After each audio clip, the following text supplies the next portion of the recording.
자, 정신건강의 조건 세 번째, 종교성에 대해서 계속 이제 공부를 하겠습니다. 스위스의 심리학자 칼 융, 이제, 앞에서도 계속 설명을 제가 드렸죠? 이 영혼의 지도를 이렇게 소개한 분인데, 이 칼 융이 했던 말 중에 하나가, 인간에게 던져진 결정적인 질문은 그대가 무한한 것에 연계되어 있는가 하는 것이다. 이렇게 이야기했습니다. 결정적인 질문이라는 것은 내 인생에서 가장 중요한 것, 가장 중요한 부분에 대한 질문이죠. 내가 그걸 정말 반드시 하고 살아야 되는데 못하고 사는 거기에 대한 어떤 질문이에요. 그거는 나 자신이 무한한 것에 연결이 되어 있나, 이렇게 이야기하는 거예요. 그것이 인생에서 가장 묵직한 영향력을 지니는 물음이다, 이렇게 이야기하고, 진짜 중요한 거, 인생에서 진정으로 중요한 것은 무한한 것, 유한하고 한정되어 있는 우리 인생을 넘어서 있는 어떤 차원, 무한한 차원. 이제 우리가 이제 그것을 알 때에만 이렇게 헛된 것들, 또한 중요하지 않은 온갖 종류의 어떤 삶의 목표들, 내가 내 자신이 생각하기에 행복이라고 생각하는 것들, 거기에 관심을 두는 일이 없을 거다, 이렇게 이야기합니다. 우리가 진정으로 최고로 인생에서 중요한 거를 해야 될 걸 안다 그러면 나머지는 하찮게 생각되는 거죠. 크게 관심이 안 가요. 예. 정말 중요한 게 뭔가를 우리가 알게 되면. 예.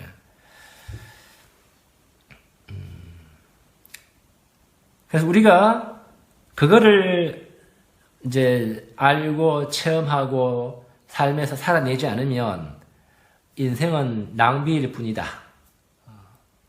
이렇게 이야기했고, 무한한 것에 대한 느낌은 다만 내가 어떤 궁극적인 것에 매여 있을 때 얻을 수 있는 것이다. 이렇게 칼 융이 한 이야기입니다. 이 사람 뭐 종교인이 아니고 세계적으로 유명한 그 심리학자라 그랬죠.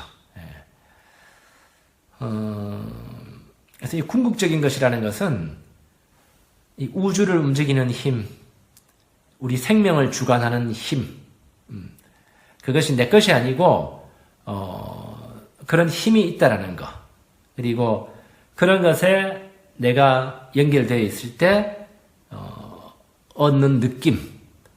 오늘 첫째 시간에 이제 폐암 환자 이야기 했잖아요. 그죠?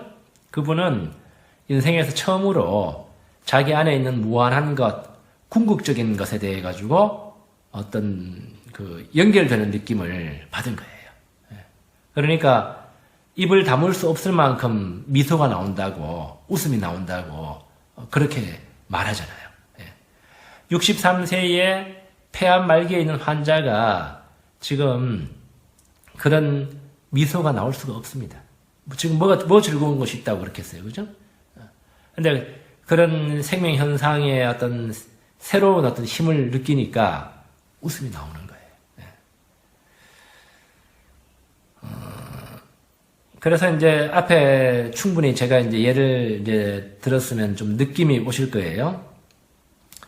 종교성이라는 것, 종교적인 태도는 특정 종교를 믿고 안 믿고 하는 그런 문제가 전혀 아닙니다. 뭐 가톨릭 신자이든 개신교 신자이든 불교 신자이든 이슬람 신자이든 그런 특정 종교를 믿고 안 믿고 하는 문제가 아니에요. 특정 종교를 믿고 있는 종교인이라고 해가지고 반드시 종교적 태도를 지니고 있는 것은 아닙니다. 사실은 대부분의 종교인들이 종교적인 태도를 지니고 있지 않습니다. 네, 실제로는. 어떤 그 종교에서 가르쳐주는 어떤 교리라든지 또 뭐 생활 속에서의 실천 지침, 윤리 도덕이라든지 뭐 이런 건 잘 지키고 또 정기적으로 예배 행위에 이렇게 참여하는 어떤 그런 좀 기계적인 어떤 그런 그 종교 생활을 하면서 그것이 종교의 본질이라고 생각하는 거예요. 예. 정말 마음속에는 그러한 무한한 것과 연결된 느낌, 어떤 그런 충만한 느낌 이런 체험은 거의 없고 뭐 그렇게 기계적으로 왔다 갔다 하면서 종교 기관을 왔다 갔다 하면서 종교 생활하고 거기에 이제 내가 원하는 것을 신에게 어떤 비는 기복적인 복을 비는 예. 그래서 종교생활 열심히 하는 사람들은 그 마음속에 깔려있는 마음은 내가 이만큼 열심히 하는 만큼 그걸 보고 신이 복을 줄 거다 이런 태도거든요. 그거는 실제로 전혀 종교적인 태도가 아닙니다. 그냥 어떤 종교에 몸담고 있다라는 거지 특정 종교를 믿고 있는 종교인이다 이거지 종교적인 태도를 갖고 있는 것은 아니에요. 그런 수준에 머물러 있다 그러면. 그래서 칼 융이 종교는 종교적 체험을 막는 방어 기제이다 이렇게 하겠습니다.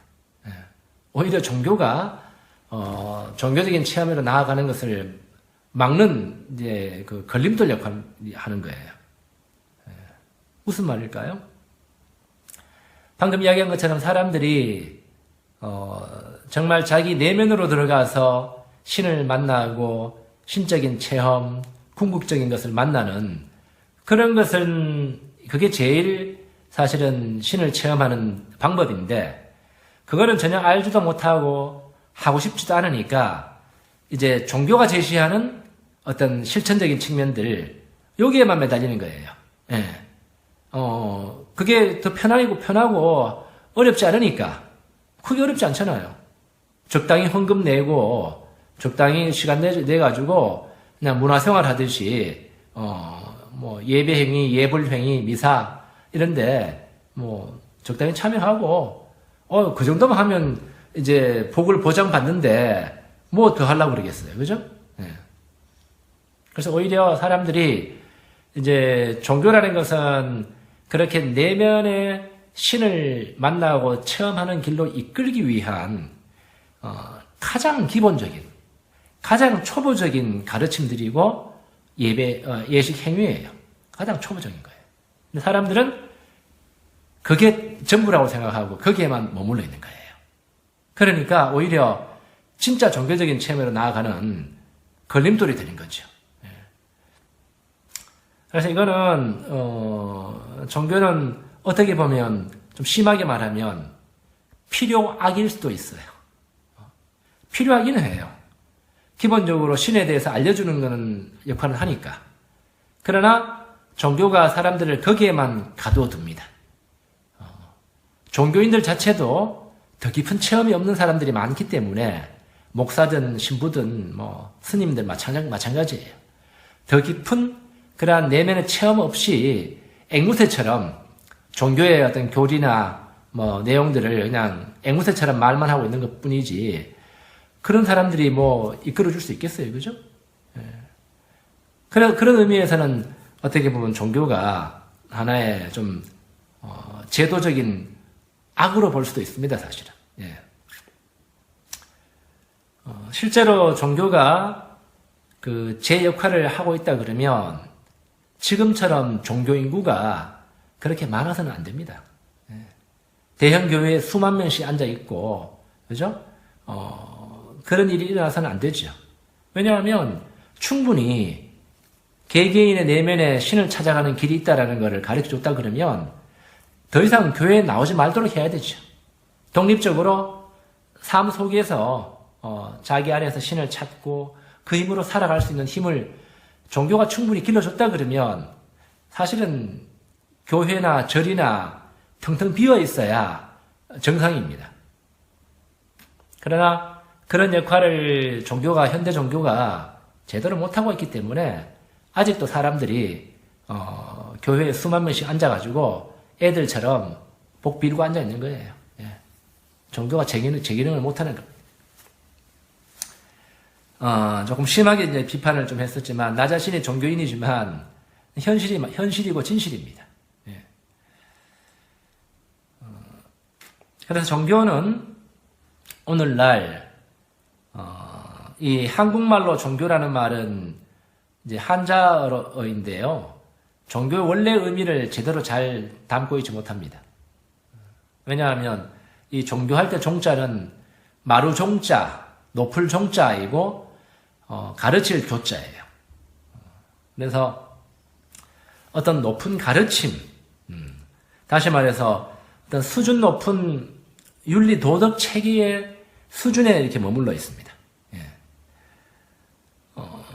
그래서 오늘날 현대인들에게 다가오는 종교라는 것은 신에 관한 높은 가르침을 지식적으로 배우고 도덕적으로 좀 착하게 살아가는 것, 도덕적으로 실천하는 것 정도로 그 정도로 와닿고 있어요. 예. 거기에는 결정적인 것이 빠져 있는 것이 뭔가 하면 종교 본래의 기능인 역동적인 신체험, 네. 궁극적인 것, 무한한 것에 대한 어떤 살아있는 체험, 이것이 결여되어 있습니다. 이렇게 된 근본적인 책임은 방금 이야기한 것처럼 이 제도 종교 자체에 있다고 봐야 되겠습니다. 예. 종교라는 것은 이제 그 제도 종교라는 것은 문화적으로 이렇게 만들어진 체계가 갖추어진 종교라는 뜻이죠. 이 종교는 원래의 그러한 역동적인 신체험, 무한한 것에 대한 원체험이 있었고, 그것을 다른 사람들도 이제 같이 느낄 수 있기 위해서, 반복하기 위해 가지고, 반복해서 체험하기 위해서 만들어진 제도가 종교예요. 예. 종교의 어떤 그 시초에 창시자가 있겠죠, 그죠? 그 창시자는 아마 이제 자기 내면에서 큰 깨달음을 얻고 역동적인 신체험을 했던 사람이겠죠.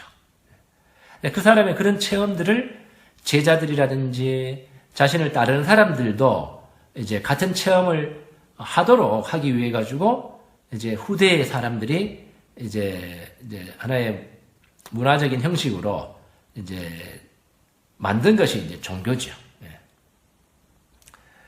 근데 이제 이렇게 본래의 체험을 다시 불러일으키고 이제 이행을 하다 보니까 그게 이제 하나의 의식이 되고 제도가 된 겁니다. 그래서 초기에는 그런 종교들이 생겨나는 초기에는 많은 사람들에게 종교적인 체험을 내게 해주는 그런 형식이 되어준 것은 사실입니다. 그리스도교든 불교든 이슬람교든 처음에는 그런 것이 굉장히 종교 본래의 기능을 잘 수행했어요. 예를 들면 이제 그리스도교를 예를 든다 그러면 초기에 그러한 그리스도교는 아주 역동적인 생명력을 지녔고 배고프고 상처받은 영혼들을 치유하고 생명력을 되살려주는 종교 본래 기능을 잘 수행했습니다. 하지만 이제 종교가 하나의 제도화되고 시스템화되면서 점점 이제 덩치가 커가죠. 점점 세력이 커져가면서 불가피하게 이제는 정치적으로 조직화되는 길을 걷게 됩니다. 정치적이라는 것은 다른 게 아니고 세가 커지고 이제 또 사람이 많아지면 관리하고 조직해야 되잖아요. 조직하고 관리해야 되잖아요. 그런 측면을 말하는 거예요. 그래서 이제 이 가톨릭이나 이제 개신교가 이렇게 속해 있는 그리스도교, 이 그리스도교를 예를 들면 그 안에서 이제 이 체계와 조직을 잘 유지하기 위해서는 어떤 이론도 발전해야 돼요. 그것은 이제 신학이라든지 교리라든지 이런 것들이 이제 점점 나라도 마찬가지잖아요. 나라도 큰 나라를 유지하기 위해서는 법률 체계가 갖추어져야 되고 이제 이런 것과 마찬가지인 거예요. 그래서 조직이 커지고 비대해져 갈수록 자기 존재의 어떤 논거가 존재 근거가 분명히 서야 되기 때문에 이제 그 신학이나 교리를 이렇게 자꾸 다듬고 만들어 갑니다. 그렇게 이제 하다 보니까 종교 본래 기능이 점점 약화돼 가는 거예요. 그래서 비대해지는 종교, 오늘날 이제 그리스도교나 이슬람, 불교 이런 것들은 세계적인 종교고 엄청난 프랜차이즈 종교라고 볼 수 있겠죠. 예. 맥도날드나 스타벅스처럼 세계적인 어떤 그런 종교들이죠. 그렇게 덩치가 커지면요, 그 종교가 개개인의 어떤 삶의 어떤 내면에서 살아있는 체험으로 다가오는 그런 개개인의 주관적인 종교 체험, 이런 것들을 이끌어주고 인도해주는 역할보다는 사실은 이 제도와 시스템 자체를 유지하고 발전시키는데 치중하게 됩니다. 예. 지금 아까 예를 들면 이제 뭐 수만 명이 예배를 보는 그런 대형 교회 있잖아요. 일일이 한 사람 다 돌볼 수 있습니까? 예. 뭐 기업이나 마찬가지예요. 예. 큰 조직을 유지하는 게 이제 제일 큰 이제 목적이 되는 거예요. 그리고 이제 그 교회 가르침이 이제는 신에게로 나아가는 절대적인 기준, 가르침으로 이제 여겨지게 됩니다. 예. 그래서 개개인의 어떤 내면적인 체험에 대한 관심과 이해는 점점 뒷전으로 밀려나게 돼 있어요. 예.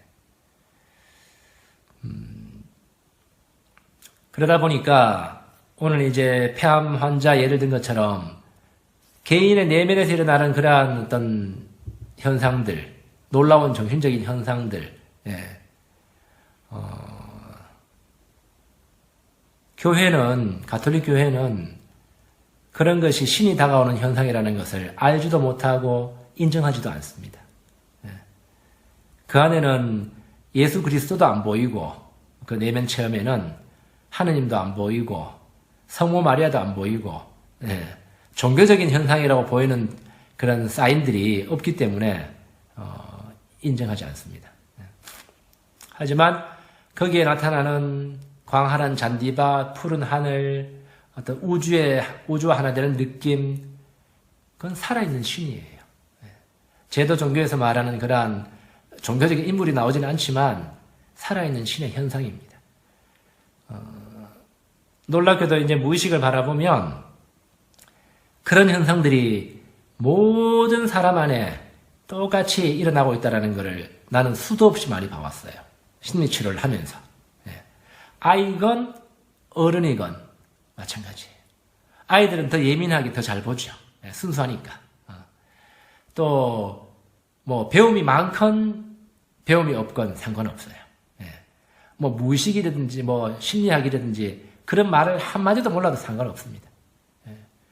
신은 그런 식으로 인간 내면에서 자기가 다가오는 모습을 이미지화해서 보여주도록 인간을 그렇게 만들어 놨어요. 밤에는 꿈이잖아요. 그죠? 꿈을 통해서 꿈의 이미지들이 신이 말해오는 어떤 언어예요. 꿈에 대해서는 나중에 이제 마지막쯤 돼가지고 조금 더 상세하게 좀 공부를 좀 할 겁니다. 흥미가 있을 거예요. 그리고 이제 그 폐암 환자가 본 것처럼 이렇게 내면으로 이렇게 들어가는 작업을 하면 누구나 조금만 노력하면 그런 것을 볼 수가 있습니다. 예. 그거는 인류 역사에서 종교가 생기기 훨씬 이전에부터 인간의 내면에서 그런 식으로 작용을 해왔어요. 예. 자, 그렇게 보면 내면의 신이 인간에게 다가오는 가장 탁월한 통로는 우리 인간의 정신을 통해서예요. 놀랍게도. 그것이 사실은 기쁜 소식이기도 합니다. 인간의 어떤 감정, 인간의 내면, 인간의 정신을 통해서 신이 다가오고 우주의 질서가 다가와요. 예. 사실은 종교가 필요 없는 겁니다. 예. 우리가 그걸 깨달으면 종교가 필요가 없어요. 그래서 인간의 모든 체험은 정신적인 거죠. 우리가 이제 바깥의 사물을 이렇게 지각하고 알아보는 거 하는 것도 결국은 내 정신 속에 하나의 이미지로 와닿는 거예요. 그죠? 맞죠? 여러분들이 지금 내 강의를 보면서 이 동영상 속에 있는 김기한 교수라는 모습을 보고 내용을 듣고 하면서 결국은 내 정신에 하나의 이미지로 와닿잖아요. 그죠? 네. 그게 이제 나한테 소화되고 이해되고 하는 거잖아요. 그래서 우리가 이제 바깥에 있는 존재를 이제 물질적인 존재를 이제 지각한다라는 것은 이 감각기관을 통해서 전달되는 정신적인 이미지들을 지각하는 거예요. 그렇기 때문에 이 인간이 체험하는 유일하고도 1차적인 기관은 바로 정신이에요. 정신이 없으면 아무것도 모르잖아요. 그죠? 정신 놔버리면 아무것도 우리가 지각할 수 없어요. 이거는 신체험에도 적용이 됩니다. 신을 체험한다라는 것은 정신적인 현상으로 먼저 다가올 수밖에 없습니다. 인간의 정신을 거치지 않고 지각될 수 있는 것은 아무것도 없어요. 찾아보세요. 예. 우리 정신이라는 어떤 필터를 통해서 들어오는 거 다른 건 뭐 또 있습니까? 없어요. 오로지 정신을 통해서만 들어와요. 그래서 좀 어려운 말로 칼 라너라는 신학자는 인간은 하느님의 절대적인 자기 통교의 장이다 이렇게 말했어요. 통교라는 것은 커뮤니케이션이죠. 대화하는. 그래서 신이 자기 자신을 알려오고 대화해오는 유일한 통로는 바로 인간 자신이라고 했습니다. 교회가 아닙니다. 절도 아니고요. 이슬람 사원도 아니에요. 나 자신이 바로 신과 통할 수 있는 가장 확실한 유일한 기관이에요. 자, 이렇게 해서 종교의 본래 의미를 이제 종교라는 말 자체의 본래 의미를 살펴보면 신이 어떻게 인간의 정신을 통해 다가오는지 좀 더 분명하게 알 수 있습니다. 종교를 의미하는 영어 단어가 이제 religion이라는 말이거든요. 이 어원을 살펴보면 종교 본래의 의미를 이제 알 수가 있게 됩니다. 첫 번째로는 이 religion이라는 말은 라틴 말에서 나왔거든요. 라틴 말에서 나왔는데 처음에는 이제 religare라는 어원을 갖고 있어요. 이 말은 다시 연결하다, reconnect라는 이렇게 뜻을 지니고 있습니다. 여기서 이제 그 religare, religion 할 때 re는 우리가 이제 그 again, 다시라는 뜻이잖아요, 그죠? re, 그러면 다시라는 의미를 갖고 있고 이제 ligare 그러면 connect, 연결하다라는 그런 뜻을 지니고 있습니다. 다시 연결한다라는 것은 현재 상태가 무언가와 떨어져 있다는 걸 의미하죠. 이미 붙어 있으면 다시 연결할 필요가 없죠. 뭔가 떨어져 있는 것을 다시 연결하다는 뜻이에요.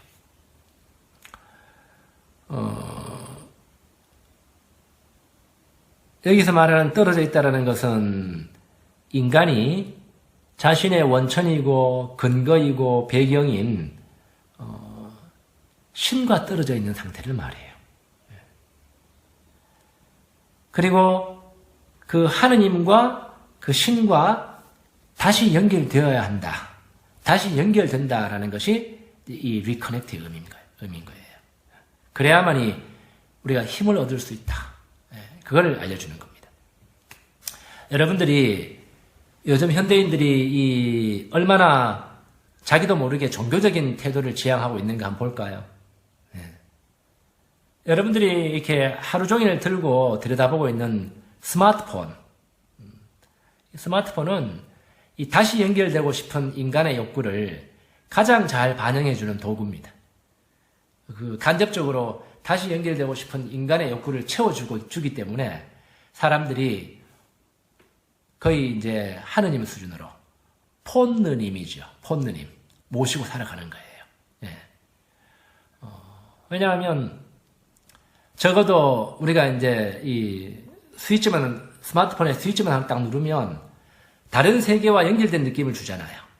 모든 것이 있는 엔터테인먼트부터 해가지고 뭐 게임, 스포츠, 드라마, 영화, 그죠?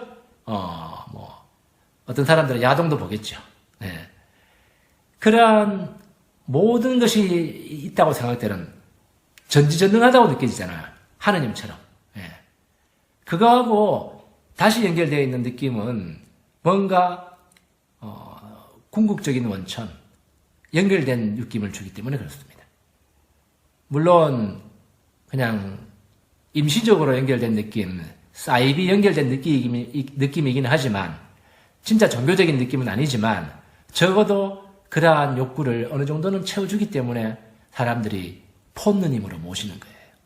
그래서 사실 이 핸드폰을 들여다보는 거, 스마트폰을 들여다보는 것은 거의 유사 종교적인 태도와 마찬가지라고 보면 됩니다.